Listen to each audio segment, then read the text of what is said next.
ዓርብ እኮ ስቅለት እኮ ገነት የተከፈተበት ዲያብሎስ የተሻረበት ካሳ የተካሰበት ቤዛችን ኢየሱስ ክርስቶስ ለኛ ቤዛ አስታራቂ ብሎ ስጋውን ቆርሶ ደሙን አፍሶ የሰጠበት ማይከለ ሰማይ ወምድር ሆኖ ምድርና ሰማያትን በሙሉ የቀደሰበት ቀን ነው። ዓርብን ከወደዳችሁት ከጎረቤትም ከልጅም ከቤተሰብም ከዚህ ዓለም ሲስተምም ከባለስልጣንም ከምን የምንቀበለው መከራ ሁሉ ዓርብን መሳተፍ ስላለብን ነው። ክርስቲያኖች ይሄንን ሱታፌ ሊያመልጠን አይገባም። እንዲያውም መንግስተ ሰማያት ከዮሐንስ መጥምቅ እስከ ዛሬ ተገፍታለች አለና ምንድነው ያለ? ግፏን ይትማሰጥዋ ግፈኞች ይነጣጠቋታል ይላል። ይሄን ምን ይላሉ?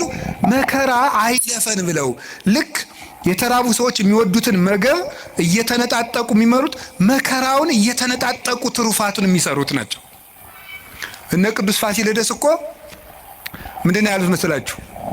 ይሄ ዲዮቅልጥያኖስን እንዲህ አሉት፣ እኛ ክርስቶስ እናምናለን አለ። አንተ ታምናለህ? አታምንም? አናምንም። አላምንም አለ። ከዛ ምን አሉት መሰላችሁ?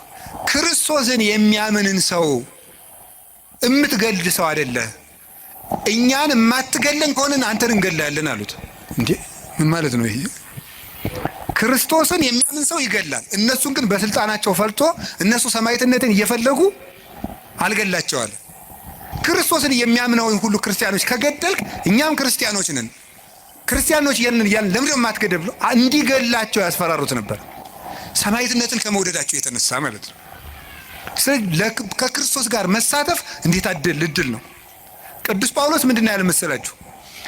ቢቻለኝስ በሞቱም እንኳን ልመስለው እወዳለሁ ነው ያለ። ቢቻለኝ በሞቱም ልመስለው እወዳለሁ። ለምን? የትንሣኤውን ኃይል አውቃለሁና፣ አብሬው እንደምነሳ አውቃለሁና።